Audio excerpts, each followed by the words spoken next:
देखिए अहमद, हमने कल इसी शो में बात की थी कि मुज़ाकरात को अगर कामयाब बनाना है तो उसके लिए जो माहौल है उसको सबसे पहले साजगार बनाना है। माहौल को साजगार बनाने के लिए कल भी हमने ये बात की थी कि जो हॉक्स हैं, जो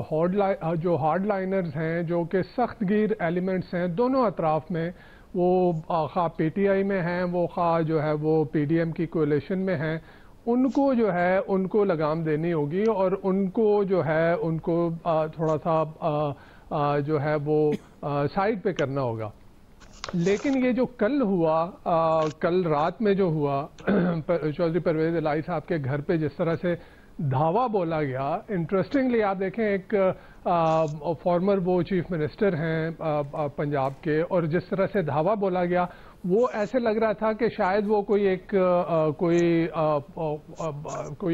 दहशतगर्द वहाँ छुपा हुआ है, कोई बहुत बड़ा एक क्रिमिनल एलिमेंट वहाँ पे छुपा हुआ है कि उनके घर के सदर दरवाजे को जो है वो बख्तर बंद गाड़ी से तोड़ा गया। और जिस तरह से पुलिस वालों ने और एंटी राइट्स पुलिस ने जिस तरह से उनके घर में घुसे हैं और जिस तरह से वहाँ से खवातीन को गिरफ्तार किया गया, मेरे ख्याल में ये एक बहुत नामुनासिब और बहुत अनकॉल्ड फॉर, और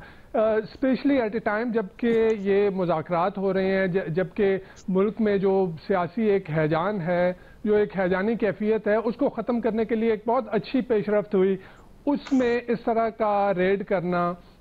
मुझे समझ नहीं आ रही। और आज मैंने देखा कि जो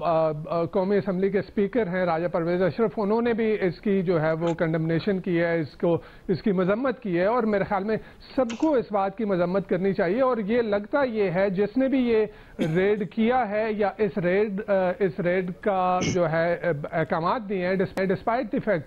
कि जैसा कि अभी चौधरी एतजाज अहसन ने और ख़ुद जो है वो मुनिस इलाही ने यह कहा कि जिस केस में उनको गिरफ्तारी के लिए आए हैं उसमें उनको जमानत पहले से हो चुकी थी और वो मीडिया पे रिपोर्ट भी हो चुका था, तो फिर इस तरह का रेड करना समझ में नहीं आता। या तो जिन्होंने ये रेड किया है, करवाया है या अहकामात दिए हैं, वो इन मुज़ाकरात से खुश नहीं है, वो इन मुज़ाकरात को जो है वो नहीं देखना चाहते कि ये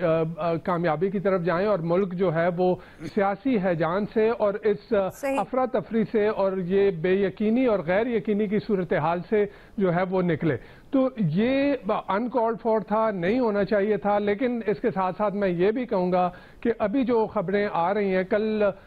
फवाद चौधरी साहब ने रात में जो ट्वीट की थी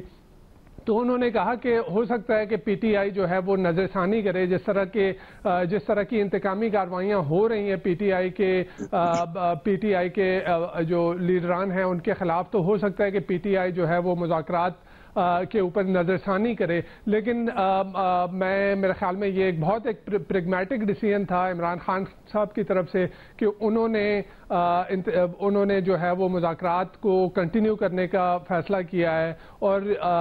ऑल्दो कि उन्होंने बड़ा स्ट्रांगली कंडेम किया। तो इस तरह की इंतकामी कार्रवाइयाँ ये सामने नज़र आ जाता है। आप देख लें कि अगर ये कोalition गवर्नमेंट, ये पीडीएम की गवर्नमेंट, ये जो है वो नैब के कानून में तरमीम करके और जो है वो एनआरओ अपने आप को दे सकती है, तो फिर एक ऐसा केस जिसमें परवेज इलाही साहब के घर पे जिस तरह से रेड किया गया, मेरे ख्याल में ये बहुत सारे सवालात उठते हैं। और जिस तरह से पीटीआई के रहनुमाओं के खिलाफ हो रहा है, अली अमीन गंडापुर को देख लें, यहाँ पे अभी जिस तरह से उनको सिंध में लाया गया, कभी शिकारपुर, कभी मिट्टी, कभी कहाँ कहाँ लेके जाया जा रहा है, और सुप्रीम कोर्ट के वाज़े अहकामात यहाँ मौजूद हैं कि एक ही तरह के चार्जेस में मुख्तलिफ केसेस जो है मुख्तलिफ जगहों पे मल्टीपल केसेस जो है वो नहीं हो सकते। लेकिन उसके बावजूद शायद पीडीएम में मौजूद कुछ लोगों की सियासी अना और अपनी अना की तस्कीन के लिए जो है वो अली अमीन गंडापुर के साथ जो कुछ भी हो रहा है, और यही मैं देख रहा हूँ कि तो इंटरेस्टिंगली जो सबसे इम्पोर्टेंट चीज़ यहाँ पे है कि वो हमें सख्तगीर जो भी एलिमेंट्स हैं, कल हमारे डिफेंस मिनिस्टर साहब का एक स्टेटमेंट आया, मेरे ख्याल में नहीं होना चाहिए था, नहीं कहना चाहिए था ऐसे मौके पे, जबकि एक साल की हैजानी कैफियत के बाद जो है वो मुज़ाकरात एक तरफ दोनों अतराफ जो है वो बैठे हैं खुदा करके। تو ایسے میں یہ کہنا کہ اب ہمارے ڈیفنس منسٹر صاحب نے کہا کہ انہیں ان مذاکرات سے کوئی امید نہیں ہے، تو اس کا مطلب ہے کہ کچھ لوگ جو کولیشن گورنمنٹ کے اندر ہیں وہ شاید چاہتے ہی نہیں ہیں، وہ شاید عمران خان کو زج کرنا چاہتے ہیں، وہ شاید اپنی انا کی تسکین کے لیے اس ملک کو اور اس قوم کو اپنی انا کی بھینٹ چڑھانا چاہتے ہیں۔